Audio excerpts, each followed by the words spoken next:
ನಮಸ್ಕಾರ ಸ್ನೇಹಿತರೆ, ತಮಗೆಲ್ಲರಿಗೂ ಮತ್ತೊಂದು ಹೊಸ ವಿಡಿಯೋದಲ್ಲಿ ಸ್ವಾಗತ. ಸ್ನೇಹಿತರೆ, ಇವತ್ತಿನ ವಿಡಿಯೋದಲ್ಲಿ ಈ ನುಡಿ 6.5 ಬಳಸ್ಕೊಂಡು MS ವರ್ಡಲ್ಲಿ ಈ ಕಠಿಣ ಶಬ್ದಗಳಾದಂಥ ಇನ್ಸ್ಟ್ರಕ್ಷನ್, ಸ್ಪರ್ಶ, ರಾಷ್ಟ್ರ ಇವುಗಳನ್ನು ಬರೆಯೋದು ಹೇಗಂತ ಲೈವ್ ಆಗಿ ನೋಡೋಣ. ಸೈಡಲ್ಲಿ ನಿಮಗೆ ಕೀಬೋರ್ಡ್ ಕಾಣಿಸ್ತಿರ್ಬೋದು. ನಾನು ಯಾವ ಕೀನ ಪ್ರೆಸ್ ಮಾಡ್ತೀನಿ ಅಲ್ಲಿ ನೀವು ನೋಡಿ ಕಲಿಬೋದು. ಈ ನುಡಿ ಸಾಫ್ಟ್ವೇರನ್ನು ಡೌನ್ಲೋಡು ಮತ್ತು ಇನ್ಸ್ಟಾಲ್ ಮಾಡೋದು ಹೆಂಗೆ, ಈ MS ವರ್ಡಲ್ಲಿ ರನ್ ಮಾಡೋದು ಹೆಂಗೆ ಅಂತ ನೋಡಿಲ್ಲ ಅಂದರೆ ಅದರ ಒಂದು ವಿಡಿಯೋ ಲಿಂಕು ಡಿಸ್ಕ್ರಿಪ್ಷನಲ್ಲಿ ಇರುತ್ತೆ, ಹೋಗಿ ನೀವು ನೋಡ್ಬೋದು. ಮೊದಲನೇದಾಗಿ ಸ್ಟಾರ್ಟ್ ಮೆನು ಮೇಲೆ ಕ್ಲಿಕ್ ಮಾಡಿ ಮಲ್ಟಿ ನುಡಿ 6.5ನ ಎನೇಬಲ್ ಮಾಡ್ಕೋಬೇಕು. ಇಲ್ಲಿ ಮಲ್ಟಿ ನುಡಿ 6.5 ಇದೆಲ್ಲ, ಇದನ್ನು ಓಕೆ ಮಾಡಿಕೊಂಡು ಇಲ್ಲಿ ಲ್ಯಾಂಗ್ವೇಜಸ್ ಅಂತ ಬರುತ್ತೆ. ಈ ಆ್ಯಪ್ ಓಪನ್ ಆದಮೇಲೆ, ಸಾಫ್ಟ್ವೇರ್ ಓಪನ್ ಆದಮೇಲೆ ಇಲ್ಲಿ ಸೆಲೆಕ್ಟ್ ಲ್ಯಾಂಗ್ವೇಜಸ್ ಅಂತ ಇರುತ್ತೆ ನೋಡಿ.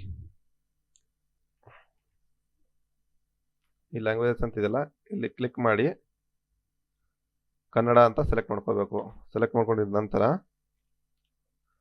ಇದನ್ನು ಕ್ಲೋಸ್ ಮಾಡಬಾರ್ದು, ಮಿನಿಮೈಸ್ ಮಾಡಬೇಕು. ಇಲ್ಲಿ ಮಿನಿಮೈಸ್ ಮಾಡಿ ಟೈಪ್ ಮಾಡೋಕ್ಕೆ ಸ್ಟಾರ್ಟ್ ಮಾಡಬೇಕು. ನೋಡಿ, ಇನ್ಸ್ಟ್ರಕ್ಷನ್ಗೆ ಏನೇನು ಟೈಪ್ ಮಾಡ್ತೀನಿ ಅಂದರೆ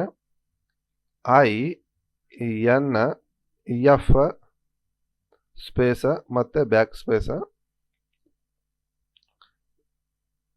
SFQFR ಸ್ಟ್ರ, KXFX ಇನ್ಸ್ಟ್ರಕ್ಷನ್ NF.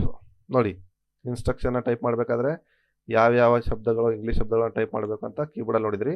ಈಗ ನೆಕ್ಸ್ಟು ಸ್ಪರ್ಶ. ಈ ಸ್ಪರ್ಶ ಅನ್ನೋ ಶಬ್ದ ಇದೆಯಲ್ಲ, ಅದಕ್ಕೆ SFP ಮತ್ತು ಅರ್ಕರ ಬರಿಬೇಕಾದ್ರೆ ಫಸ್ಟ್ ಆರ್ನ ಟೈಪ್ ಮಾಡಿ, ಆಮೇಲೆ F.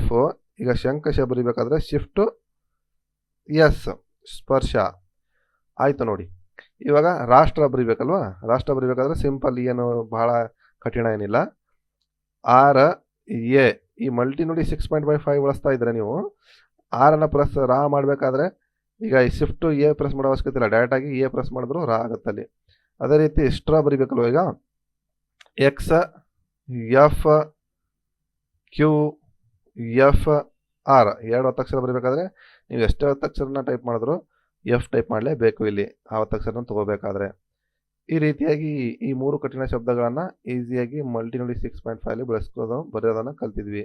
ನಿಮಗೆ ಯಾವ ಶಬ್ದ ಮಲ್ಟಿ ನುಡಿ 6.5 ಬಳಸೋಕ್ಕೆ, ಬರೆಯೋಕ್ಕೆ ಕಷ್ಟ ಆಗ್ತಾ ಇದೆ, ದಯವಿಟ್ಟು ಅದನ್ನು ಕಮೆಂಟ್ ಬಾಕ್ಸ್ನಲ್ಲಿ ಕಮೆಂಟ್ ಮಾಡಿ. ಈ ವಿಡಿಯೋ ನಿಮಗೆ ಇಷ್ಟ ಆದರೆ ಲೈಕ್ ಮಾಡಿ, ಮತ್ತು ಇಂತಹ ಅದ್ಭುತ ವಿಡಿಯೋಗಳಿಗಾಗಿ ಈ ಆಫೀಸ್ ವಿಷಯಕ್ಕೆ ಸಂಬಂಧಪಟ್ಟಂಥ ಎಲ್ಲ ಸಾಫ್ಟ್ವೇರ್ಗಳ ಮಾಹಿತಿಯನ್ನು ಕನ್ನಡದಲ್ಲಿ ಪಡ್ಕೊಳ್ಳೋಕ್ಕೆ ಸಬ್ಸ್ಕ್ರೈಬ್ ಮಾಡಿ office in Kannada YouTube channel.